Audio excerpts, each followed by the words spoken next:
Bismillahirrahmanirrahim. Assalamualaikum warahmatullahi wabarakatuh. Di sini saya akan presentasi ujian akhir semester deployment dan pemeliharaan perangkat lunak atau disebut DPPL dengan dosen pengampu Pak Arif Ginanjar.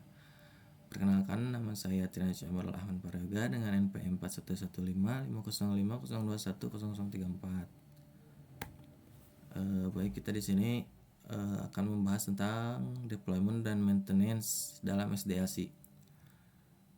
Presentasi ini akan menguraikan peran penting fase deployment dan maintenance dalam siklus hidup pengembangan perangkat lunak atau yang biasa disebut SDLC ini. Lalu menyoroti kompleksitas dan strategi terbaik untuk mengelola keduanya, yaitu deployment dan maintenance ini. Nah, di sini ada 5 soal. Kita jawab satu persatu dari nomor 1 dulu ya. Yang pertama, posisi dan kompleksitas deployment dan maintenance. Nah, posisi dalam SDLC, si deployment dan maintenance ini adalah fase krusial setelah pengembangan dan pengujian atau dalam fase coding dan testing. Nah, si deployment ini mengubah kode menjadi aplikasi yang bisa digunakan oleh user atau semua pengguna. Sementara maintenance ini untuk memastikan aplikasi tetap optimal dan berjalan dalam jangka waktu panjang.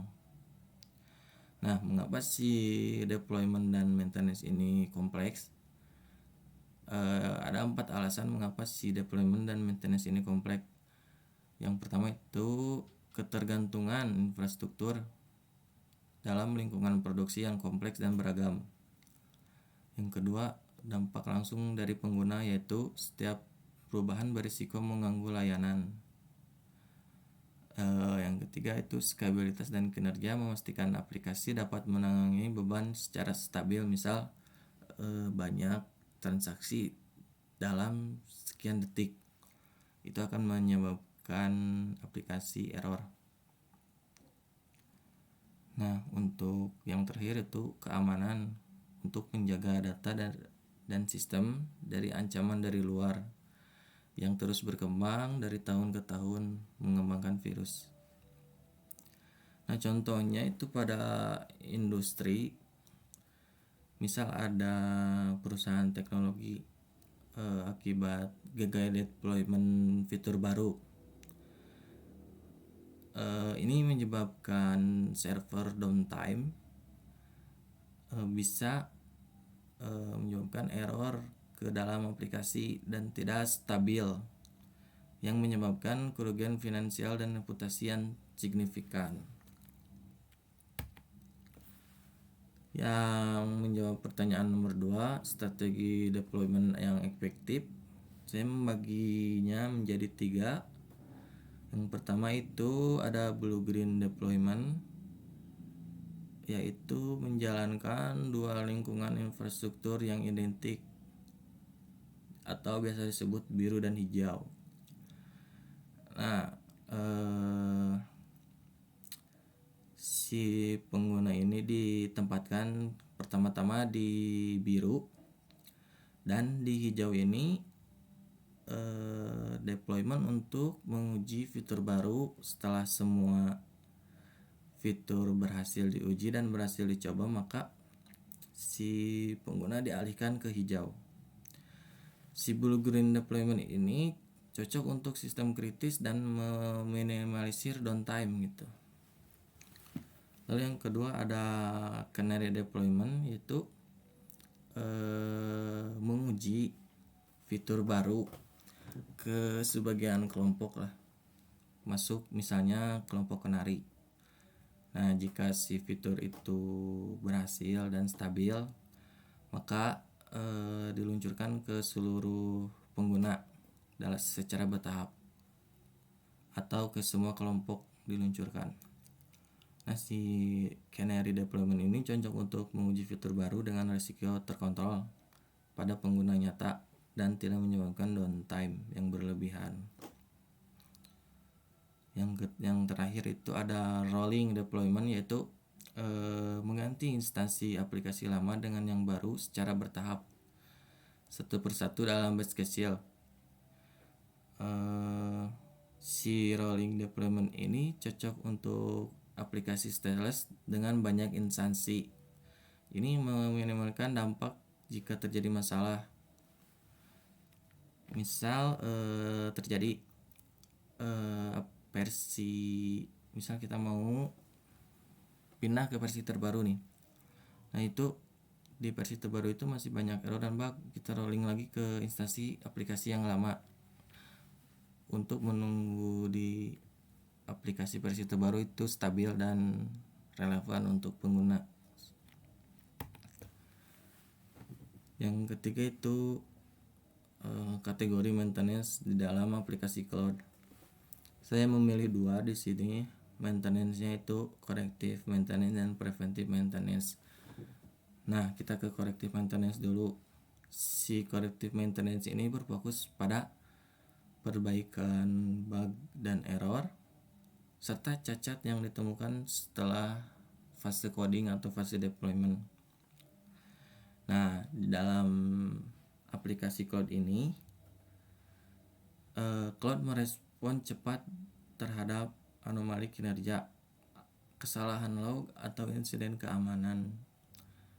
Nah, contoh implementasinya itu tim merespon peringatan dari monitoring, menganalisis log, dan menerapkan hotfix atau patch ke lingkungan cloud.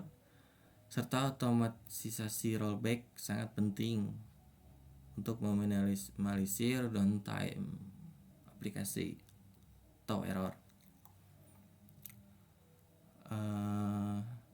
Lalu selanjutnya preventive maintenance. Ini si preventive maintenance ini melakukan tindakan proaktif untuk mencegah masalah di masa depan. Pada cloud mencakup pembaruan rutin, optimasi konfigurasi dan pengujian ketahanan untuk mengatasi masalah di masa depan. Nah, implementasinya itu menjadwalkan pembaruan OS atau runtime secara berkala, lalu optimasi konfigurasi auto scaling, yaitu otomatisasi scaling. Lalu ada pengujian penetrasi reguler dan chaos engineering untuk mengidentifikasi titik lemah sebelum terjadi kegagalan. Nah, kegiatan monitoring dan logging ini atau yang biasa disebut mata dan telinga sistem, yaitu yang pertama kita membahas monitoring dulu, itu mengumpulkan dan menganalisis metrik sistem seperti CPU, memori, I/O, jaringan, latensi, dan error rate secara real time gitu. Nah, kegiatan ini memberikan gambaran kesehatan dan kinerja sistem secara keseluruhan. Contohnya Prometheus dan Grafana.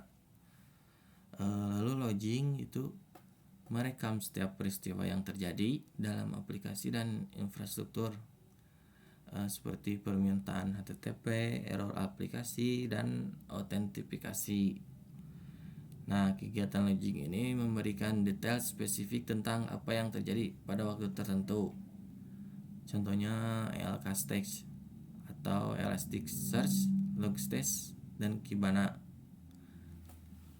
Lalu yang terakhir Splunk.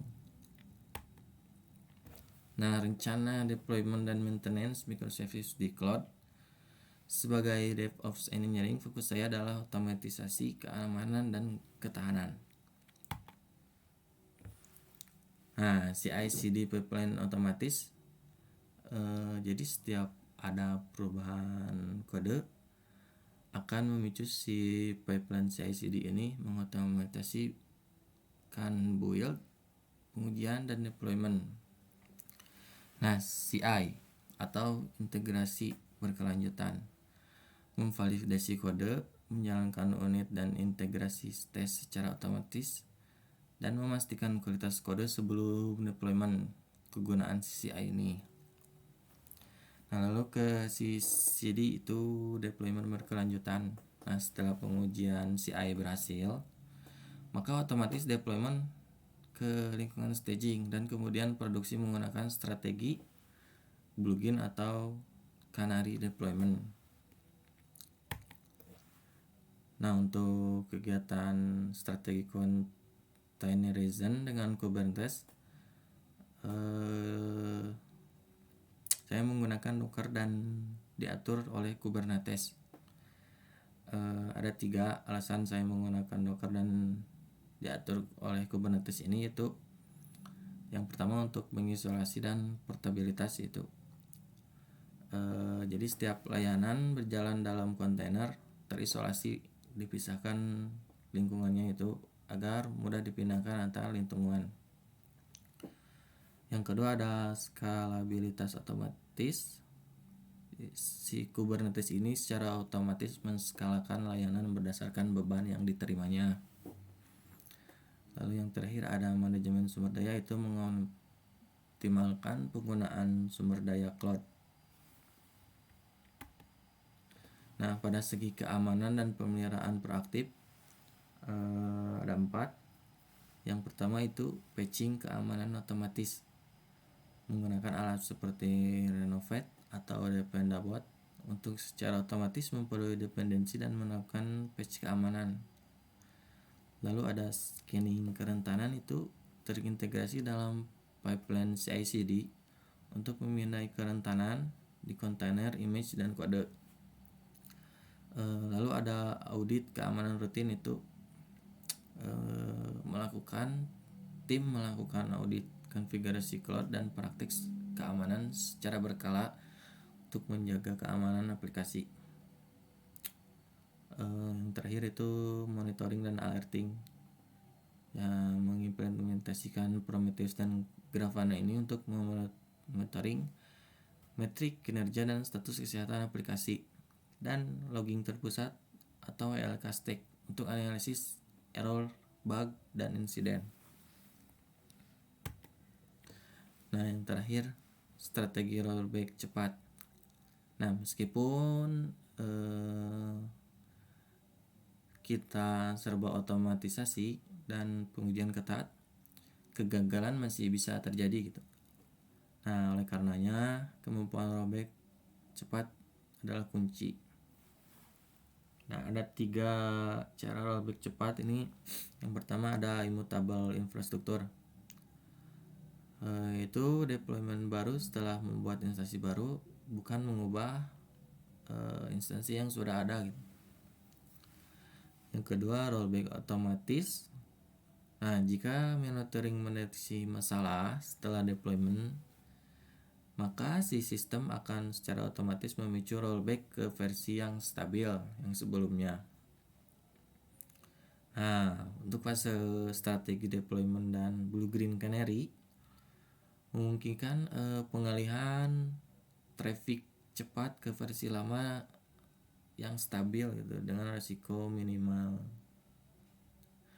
untuk meminimalisir downtime. Dan dengan pendekatan ini kami memastikan aplikasi microservice yang andal, aman, dan mudah dikelola di lingkungan cloud ini. Dan terima kasih.